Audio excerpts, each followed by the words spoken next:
Good afternoon, everyone, and welcome to our final webinar of 2021 on content governance, how to get control of your healthcare content. While we wait for people who are still logging in, I'll go over some housekeeping items with you. First off, today's webinar is presented by Geonetric. As a digital experience agency with deep technical and creative expertise, Geonetric provides strategy, digital transformation consulting, user experience consulting, website redesigns, and creative digital services optimized for the unique needs of the healthcare industry. We create compelling experiences on our VitalSite CMS, as well as Sitecore, Drupal, and other digital experience platforms.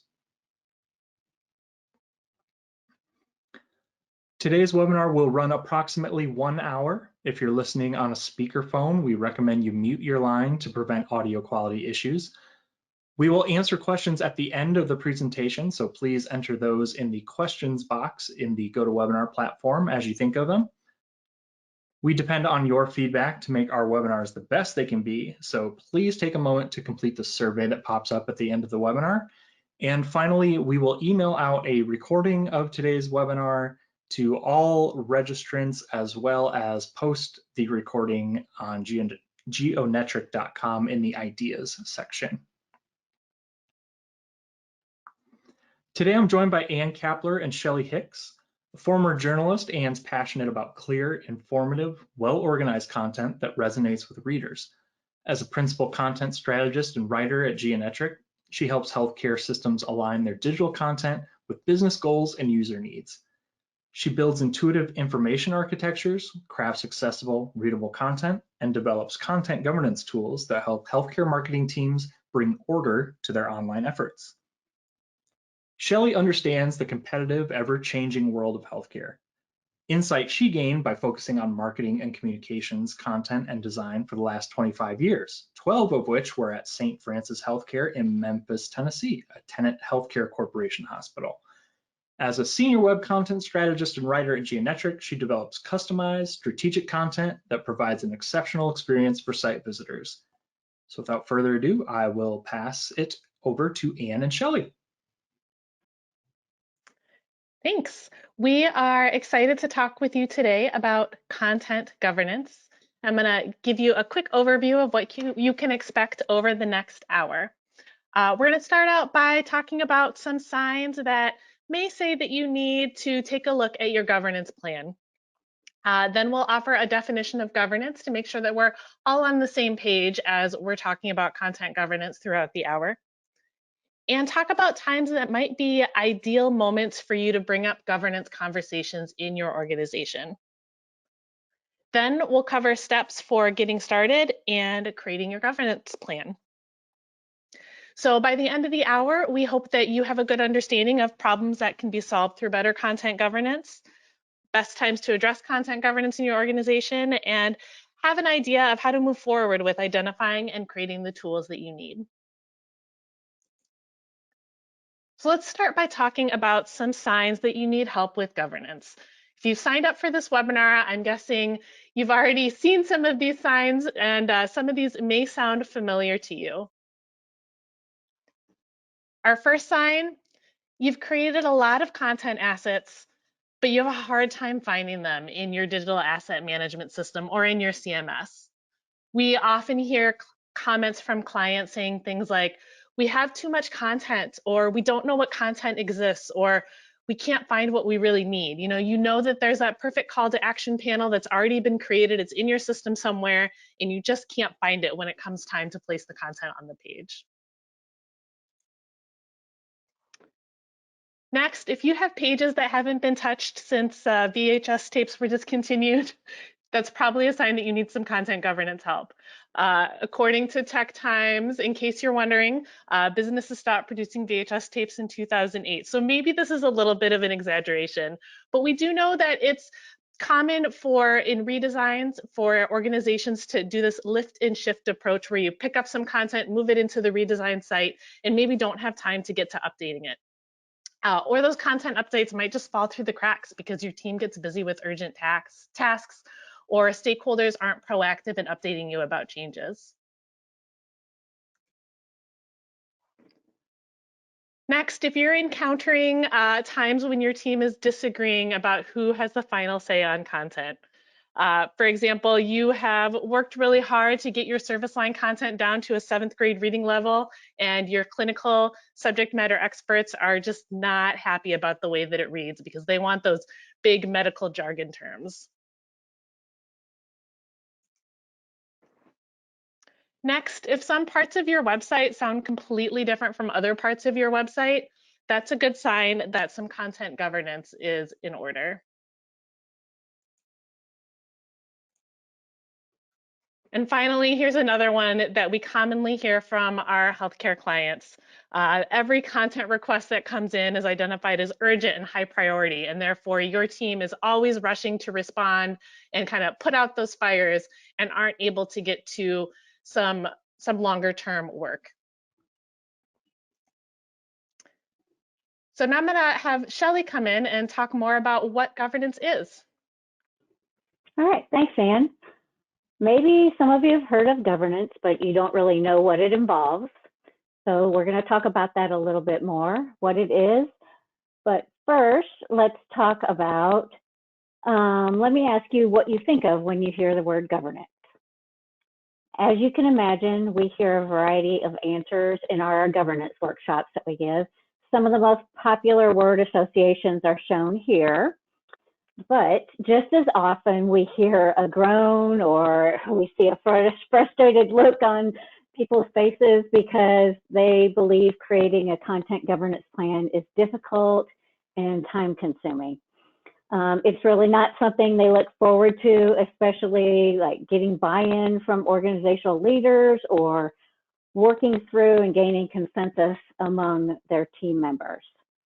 So with those barriers in mind, let's talk about what governance is, and we'll show you a framework you can follow to implement governance at your organization. We use this definition of what content governance is from Gather Content. Content governance is the system, a set of guidelines that determines how an organization's content gets created and published. In other words, it's a plan to achieve your internal content strategy. And it's also a framework for helping your team keep track of all the moving parts. On the next slide, we will look at the people, processes, and policies that impact content. They're all part of governance. So who does what? What are the processes to maintain your content? Who do you decide what your content priorities are? I'm sorry, how do you decide what your content priorities are? So answers to these questions will help shape your governance plan. So let me give you a couple of examples here of how governance can address specific content issues that your team might be facing. So first, let's talk about an example with legacy content.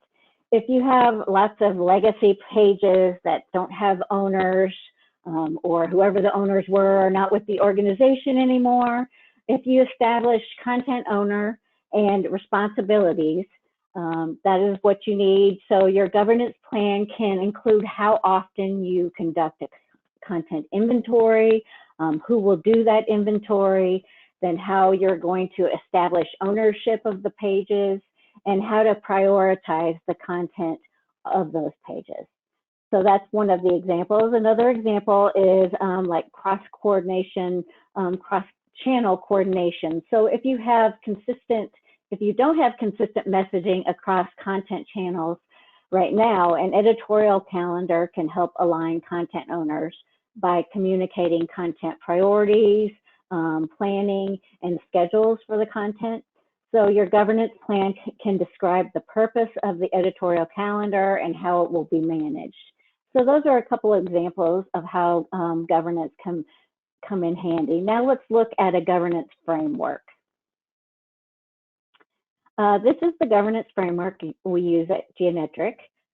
We have seen other content governance models and plans that range from very comprehensive and detailed to less comprehensive and even bare bones. So The elements you need to focus your time on depend on your goals and resources. At a minimum, we recommend your content governance plan ensure your content operations follow agreed upon goals, objectives, and standards at your organization and within your team. A content governance model typically looks at 4 things. You see those on the slide: people, process, documents, and training, which are often dictated by the available tools and budget that you see up there. So you identify the people involved, you determine their roles and individual skills to help build processes, which are the standards and workflows related to how content is planned, created, published, and maintained. And then document to help you avoid like the Wild West approach to content on your website where nobody knows what's going on. Documentation keeps the people following the process consistently. And finally, training to keep owners, contributors, and stakeholders all on the same page. And as I mentioned before, the 4 elements are surrounded by tools, which are resources, infrastructure, and other items required to carry out governance activities. And then the budget, financial support for governance activities, planning, and the people who put it into place. So let's talk about the people first. That's the first element of the framework. This defines who and what of your content strategy and operations. It establishes roles, responsibilities, decision-making authority for your overall governance efforts. The people element is made up of different groups with different functions within your organization, such as a core team, project contributors, stakeholders, and you may have outside contributors who are outside your organization, like agency staff that you work with. And you may have other contributors to add to your own plan as well, in addition to these. So everyone's plan will be slightly different. Then there's an example of why you need to define the people part of your governance. Suppose you have a new physician at your system, healthcare system, and that physician needs a profile written and added to the website. The questions that you see here will arise. Who is responsible for writing a new physician profile? Who should provide input about the profile's content? Like what should be on there, how it should be displayed? Who approves the profile content once it's written? And then who places the content on your website? When you have the roles and responsibilities identified, it's easy to take action on this kind of content without having to review it every time a new piece of content comes up. Then we'll move on to the next part, process. It defines when, where, and how of content and the governance framework. So process means everybody involved with content shares a common set of expectations about how content will get planned, produced, published, and governed. And that's the how, when, where, and why of each role on your team and how it fits in as well. Process will get your team on the path to creating high quality content without having those internal delays, pushback, misunderstandings, or frustrations when you're on the path to creating this content. So an example of processes here are like general and customized content creation workflows for the different types of content your team produces. If the website content workflow is different than when you create content for social media or other types of content that you provide, you need to have a defined workflow to reference for each type of content. And then we'll take a look here at an example of a workflow. Mapping out your content workflow is a process. So each phase contains its own sub-processes. When you're creating a workflow, you need to be as detailed as you can to make it effective and complete. And the workflow you see here has 5 stages. This is an example of something that maybe looks like your process is now, or maybe not. You need something a little bit different. But for this example, the plan phase includes like ideating, assigning goals, initiating content processes, and scheduling production and publication. So you know when that piece of content is going to be produced, managed, published, and then later, the later phases. So the produce phase would include gathering your sources, talking to your subject matter experts or stakeholders, developing the content.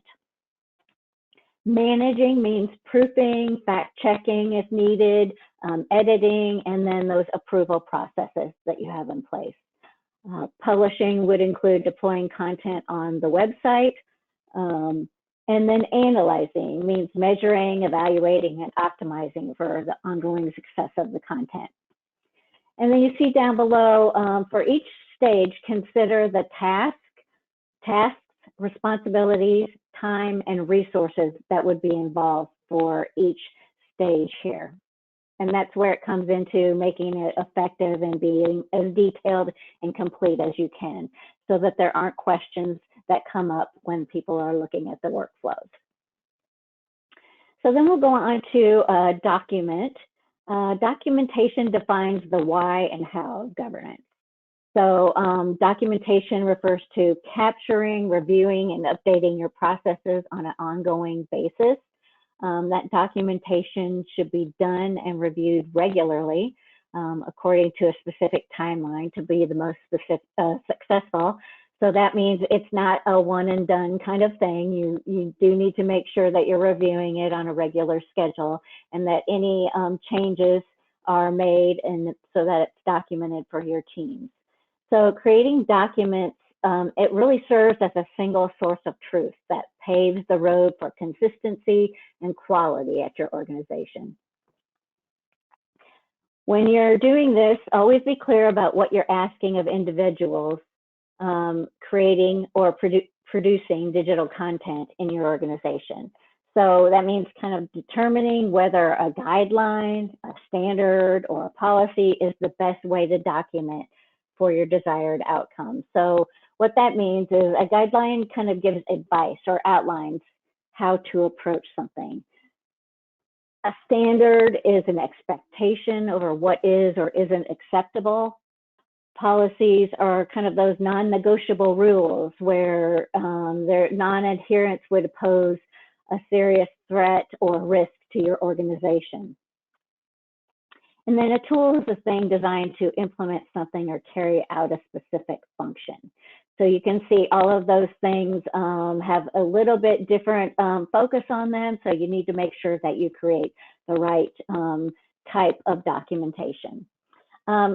Here are some examples of content documentation. They include things like a core content strategy statement, editorial guidelines or voice, tone, and style guidelines, content review checklists before that content would get published, editorial calendars, which I've referenced a couple times, and possibly stakeholder request decision tree or forms and things like that for when requests come in, how do you handle them? So those are all examples of documentation.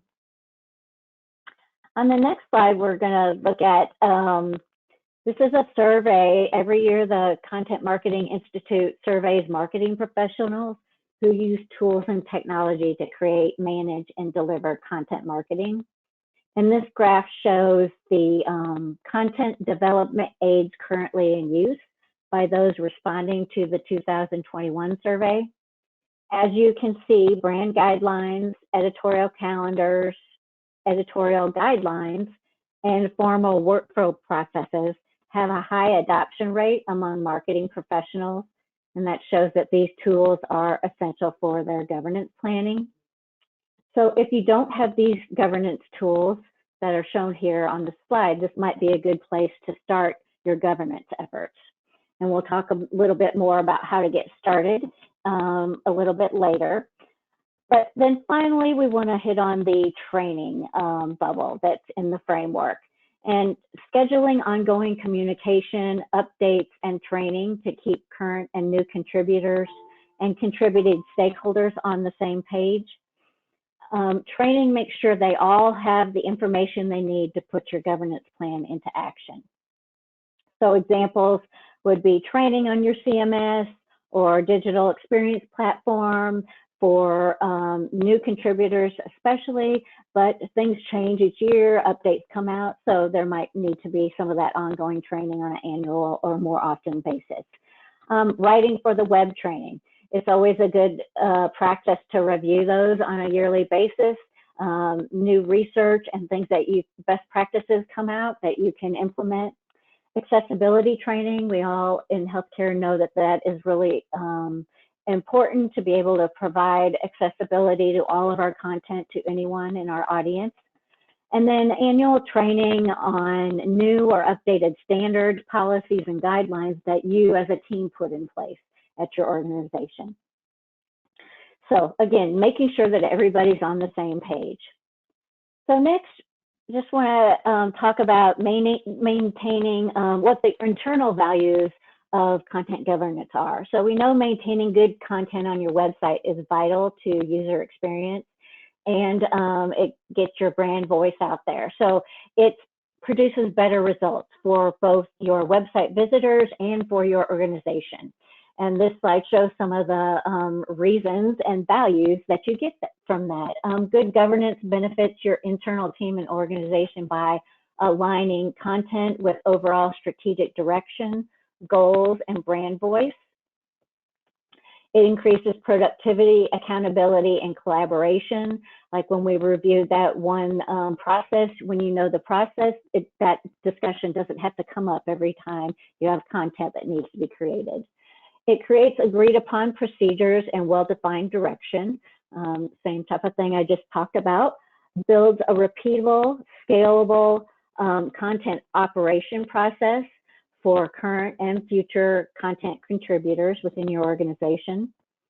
It protects your content from internal requests that don't meet the priorities of your target audiences, and reduces risk to reputation and legal status. I mentioned that a little bit earlier. So those are all internal values. Now we're going to look at external values are.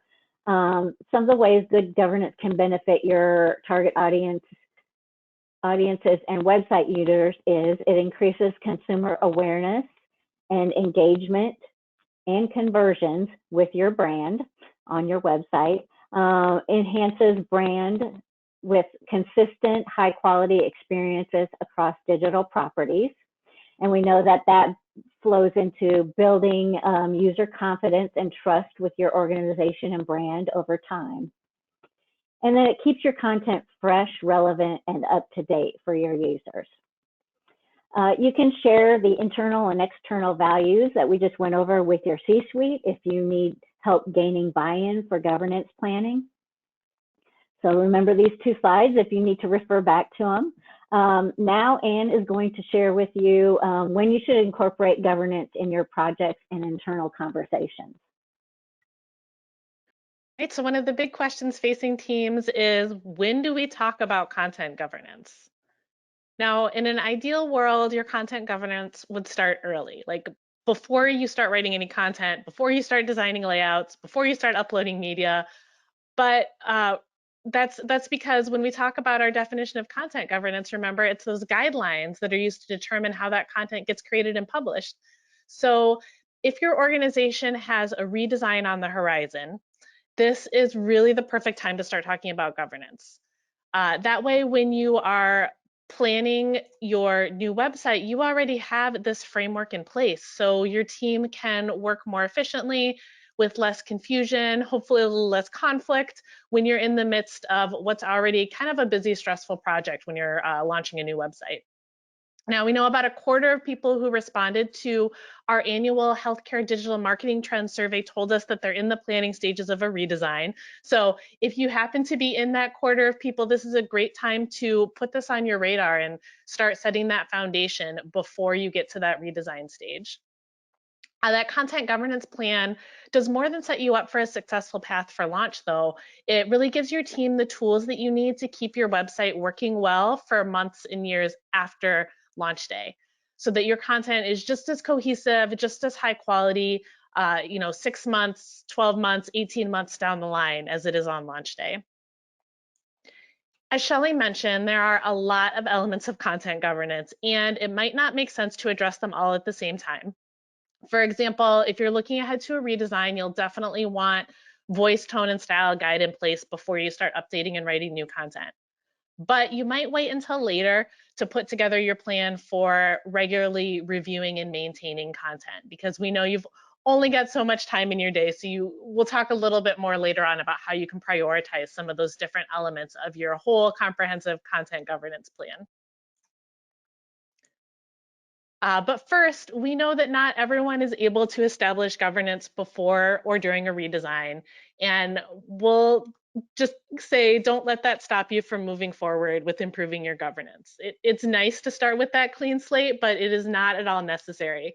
And there are lots of things that could be happening at your organization that just naturally open the door to conversations about content governance.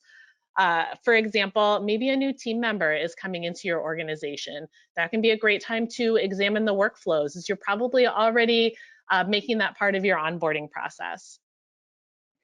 Or maybe there's some organizational changes, bringing in new physician practices or opening new facilities within your organization. Even just adding a new section of content can be a good time to look at your content governance. So maybe you're opening a new urgent care center, you want to update your urgent care content on your website. You could take that as a pilot for some new content governance practices, see how they work with that one section, and then expand it to the rest of your site later on. Another opening, of course, is when you're hearing from your stakeholders. They have some concerns or some complaints about the way things are going on your website, either the way it's being put together internally or the things that they're seeing when they go to the website and the way it's presenting externally. So that can be a good opening to address some of these governance things, to address those concerns or complaints, and make your stakeholders feel like you're really listening and really caring about their feedback. Brand updates, of course, are another great time to look at your governance. If you are rebranding as an organization or just better defining your brand, you would want to take a look at governance that you already have in place or what you could create moving forward.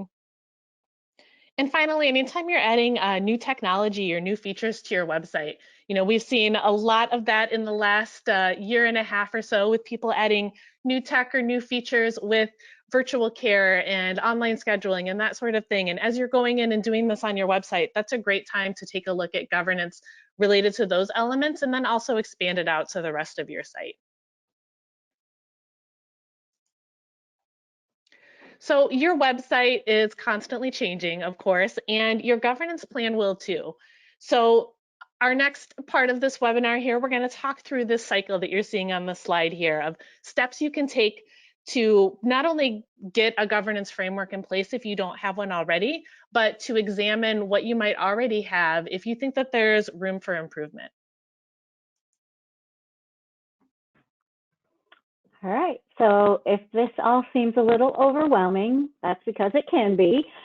We often hear our healthcare clients say they don't know where to begin. The key to getting started on developing or even maturing your governance plan is first to understand where your team or organization is at today. So we're going to look at documenting your current state of governance. So even if you don't have any governance in place right now, you can think about the way content typically gets handled at your organization for this piece that we're going to talk about here. For those of you who have some type of governance plan, think about what you're currently doing today. So start by looking at what pieces of governance do you have in place. And you can break that down by some of that framework that we talked about earlier. Under people, think about the people involved in each stage of your content process. What do they do? Who's involved? And then the processes to understand what's happening now, you need to map your current workflow steps to learn how content gets created, managed, and maintained at your organization. Even if you don't have a workflow now, just go through those steps, talk through it, and figure out what that loose workflow would look like, and then think about each stage and make it more detailed as you go. And then what happens after content is completed. So you need to be thinking about all of those processes. And documentation, what resources does your team have? If you already have a core content strategy statement, messaging architecture, that editorial style guideline, content review checklist, or you use editorial calendars, make sure you have those things documented. And then think about when were they last reviewed or updated, and do they actually get used within your organization? So that's a good place to start, what your current state is. And then once you've got an idea where you are with content, with governance today, then you can start thinking about what your biggest pain points are with governance, or where you have gaps. So if you could think about, if you could fix one thing today, what would it be? What are you currently doing that you want to be doing in the future? Some of the things you see here, where do you run into problems today? What makes internal conversations easier? Are there things that are unclear right now? All of these things that you see, your governance plan should be able to alleviate one or more of the pain points or gaps identified.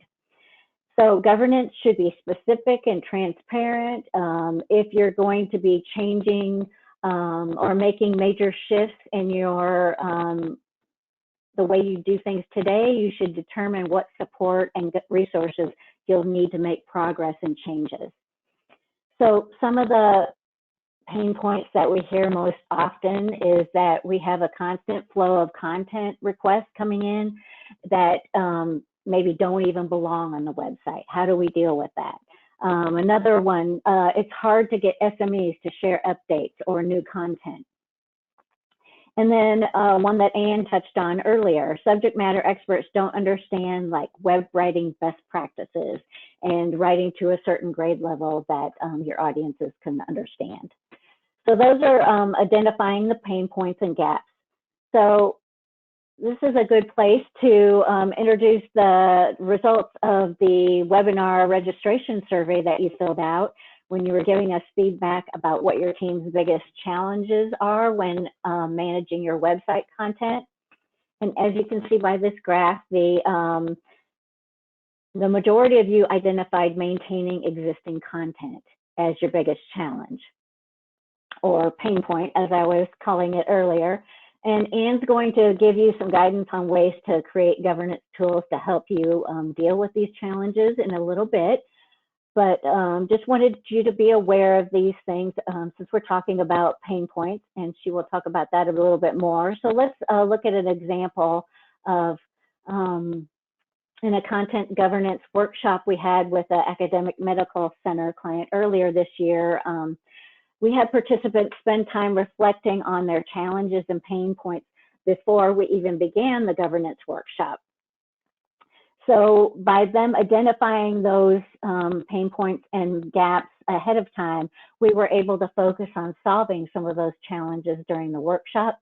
For this particular client, we created a core content strategy statement. The one you see here is not theirs. It's a fictitious example, but just so you can see an example here. We also did a content review and update schedule, along with a service line content planning and update tracker. So in order to maintain and keep control of what's going on each year and what's getting updated and what needs to be getting updated. And then here's an example of the website content request form for internal stakeholders. That's for if people want new content or they want to request changes, they can use this form to do that. So there's some examples of how we might be addressing those pain points and gaps after we identify them. And then next, where to start with governance. You don't need to do everything at once, as Anne mentioned. And at this point, the good news is you can start with a piece. Think about which area of your content governance plan needs the most attention, or choose one or two of your gaps or pain points to address first. So work on the most important thing with your core team, and also make sure that you are gaining input from your stakeholders. And then start as you go along, notice what's working, what isn't working, and then don't be afraid to make changes and iterate on those things. You can create small pieces of your governance roadmap this way, making sure that they align with your team's vision for governance and they go with your organization's overall goals. So the starting point within the governance framework, here's a couple of other references. So as an easy reference, I put this together so you have example starting points for your governance planning efforts that match up with the governance framework that we've been talking about. So you can see the people, processes, documenting, and training. We find that the bullets that I have up here, they usually hit the mark on where teams can get the most value when they're initiating content governance for the first time. So with people, just those basics of clarifying roles and responsibilities, and then having a list of content owners and corresponding responsibilities that people can refer to. And that carries over into processes as well.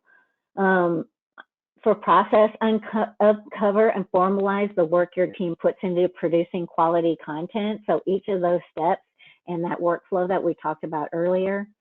Design and document content workflows that for producing that content. And oftentimes people who are outside of that content producing phase are amazed at all that go into it. And then document. An easy place to start there is produce supporting documentation, the guidelines, standard policies, and tools to operationalize content governance. And then training. Deliver appropriate training to educate and align your team. Whatever you think that might be, it doesn't have to be the full-blown, but start in areas where at least your new contributors are aware of all these things and how to use them. So those are some basic starting points that you can use to get started. And then Anne's going to walk you through creating steps to create your governance plan. So one of the first things you'll need to address is not just the people that are part of your governance plan, but the people who are involved in creating that governance plan. So a lot of times we get the question, who should be involved with creating a governance plan? And we find that there are strengths to having your internal team involved, and there are also strengths to bringing in an agency partner to work with you to build out a governance plan. You know, as the internal team at your organization, you have that deep understanding of the culture, the history, you know maybe what has worked and what hasn't in the past, and some of that background about why it hasn't worked or why it has worked. And you likely also have some established relationships with internal stakeholders. So you have an idea of who might be able to help you move these governance ideas forward and who needs to be involved to be as successful as possible. But bringing in someone from an agency can be helpful because for multiple reasons. One is we know this is the last bullet here, but it's probably the most important one for your teams. We know that your teams are busy and often overwhelmed with that day-to-day work. And bringing in an agency partner can help you move those governance documents forward when your team needs to focus on that day-to-day work. So we can kind of go behind the scenes and make sure that you have the tools that you need with your input while when it might fall to the wayside if it were something that was solely on your shoulders. Agency partners can also come in and facilitate discussions when you've got stakeholders who have competing points of view. So kind of serving as that neutral third party or that facilitator to work out some of those issues that come up as you're talking about content governance and ownership roles. And finally, when you're working with an agency partner that works with other healthcare organizations, they can bring in examples of approaches that have worked for other organizations. So chances are, if you're working with an agency partner who has worked with other healthcare systems, they've worked with other teams who have seen some of the same challenges that you're facing and can help bring in some perspective of what has worked for those teams and how that might work for yours, or how you might modify those approaches based on your own unique organizational needs. So we've said it a couple times, but we'll say it one more time because we know that governance is kind of overwhelming. You don't have to do everything at once. So go through that process that Shelley has outlined and make some notes about the different elements that you think that you need to help with tackling those problems you've identified, and then look at them one at a time based on what's most important, what's going to give you the most value, or what your most immediate needs are. One of the toughest parts of content governance can be figuring out what is making a specific task difficult. So that's why we encourage you to take each of those steps that Shelley identified earlier in this webinar. First, documenting that current state, and then identifying the gaps and pain points. So I want to walk through that a little bit more deeply with what you told us was your #1 challenge related to content governance, which is maintaining existing content. So if you've already identified this is something that's really tough for our team, the next thing we would encourage you to do is really take some time to look at what makes this thing difficult. And that's because depending on the reason that this is a problem for you, there may be different tools that fit that your team needs to help solve that problem. So one thing that we hear from clients when they talk about the difficulty around maintaining existing content is that they're not sure what exists on the site today or its current state. So the tool that we would encourage you to create there would be a content inventory and audit to make sure that you know what's on the site, how it fits with your strategy, when it was last updated, and whatever other metrics you would like to look at to help you understand the state of your current content. Another problem that might be contributing to tackling your existing content is not knowing for sure when or how often to update certain sections or certain pages of the site. So if that's the issue for your team, we would recommend putting together a content review calendar that would look at things like how often each section should be updated and documenting exactly when that's going to happen. Or your team might be unsure what reviewers should look for, or maybe one person has an idea of what reviewers should look for and another person has a totally different idea of what's involved with a content review. And if that's the case, you might look at making some checklists to outline more specifically what is involved with updating and reviewing existing content.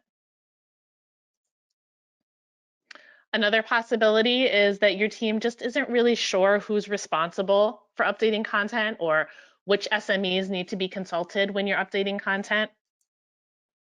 And if that's the pain point of maintaining existing content, then you might look at some tools like defining your team roles or putting together a workflow for content updates. And then, of course, the big one is finding the time to do the updates. So, you know, in an ideal world, maybe you've got some budget to hire someone new or bring in a partner to help you with that. But if you're not able to dedicate more resources to it, you might try something like putting together some prioritization tools for urgent content requests. You know, we saw that that was the #2 problem that teams were facing, was handling those requests from your stakeholders. And so putting together some tools that help you look at those requests coming in and saying, what do I really need to attend to today or this week? And what can be kind of put on the shelf and come back to in several weeks or a month, so that you're not constantly fighting fires and you're able to dedicate some time to things like maintaining content that's on the site today.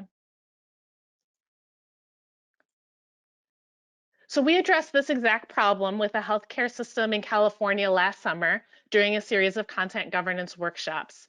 And we looked at these sorts of things with them. And they told us that they understood what was on the site today. That wasn't their problem. They had done a full inventory and audit of their website during their redesign, which they were doing in conjunction with this content governance workshop with us. So that wasn't their pain point. However, their team was unsure about how often they should be coming back to update the content. And they realized they didn't really know exactly what their internal reviewers should be looking for when they were looking at those existing pages. But they felt pretty sure about workflows, who needed to be involved, and they felt like they would have the time moving forward. So based on that feedback from this healthcare system, we worked with them to create the tools to address those two specific issues that they identified around maintaining existing content. Because they were unsure what reviewers should look for, we worked with them to create checklists to define the things that needed to be looked at during a regular review of a page or a section of content on their website. And checklists are great tools because in addition to setting clear expectations, they help streamline the review process and they create consistency both across the team members and over time. And we talked through what a good page of content meant for them, and then looked at who had the expertise for each of those elements of a good page of content. So that's why we ended up making two separate checklists. One is for the content owner, which was a member of their marketing team, and the other was for a subject matter expert that provided the information that was needed for the content. So this also helped with that role division. You know, this tool really served a couple of different functions for them. So for example, we defined that the person on the marketing team, the content owner, was going to look for things like use of plain language and whether the page had the right call to action on it. While the subject matter expert was asked to check to see if things were out of date and identify whether any new programs or technologies or treatments had been added to their service lines since the content was last written. We also looked at considerations when creating a calendar for content reviews. And Shelley shared an example of that she did with another client earlier. And everyone's schedule for section updates might look a little bit different depending on what's happening at your organization. For example, if you know that a new heart center is opening in September, you might plan to review and update your cardiovascular service line content in July or August so that it's ready for the campaign that's going to come along with that facility opening.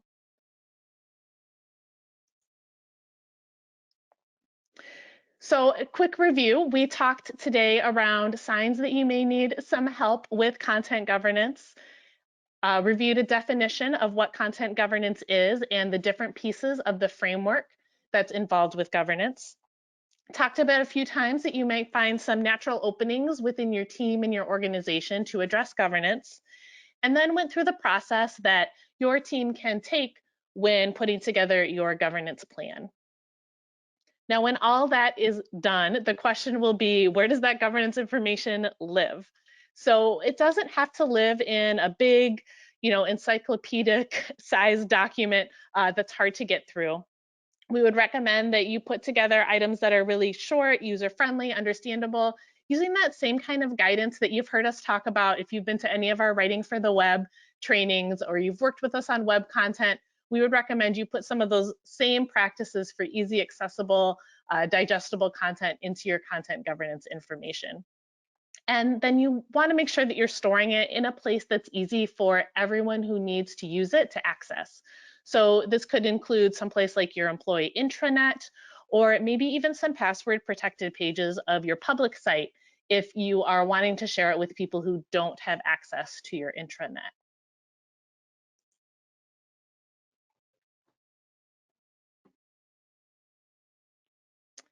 So thank you for taking time to listen to our discussion around content governance. We know it can be a little bit of a dry subject, but we hope that you got some good information for your teams moving forward with better managing your content. And if you would like to dive a little deeper into the subject, we do have a few assets on geonetric.com that you might find helpful. And we'll be sure that these assets are linked in this slide that we're sharing after the recording. So that'll make them easy for you to access when you receive that follow-up email after the webinar today. Yeah, thank you, Anne and Shelley. So we do have a little bit of time left for questions. If anyone has any and hasn't entered those into the platform right now, you can go ahead and do that. And yes, as Anne said, we will make sure that the slides that we send out with the recording of today's broadcast include links to the articles that you see written here.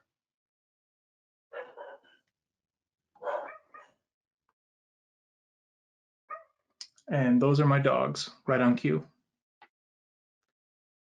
Well, I am not seeing any questions at this time. If anyone does think of anything else, please let us know. You can email us at hello@geonetric.com.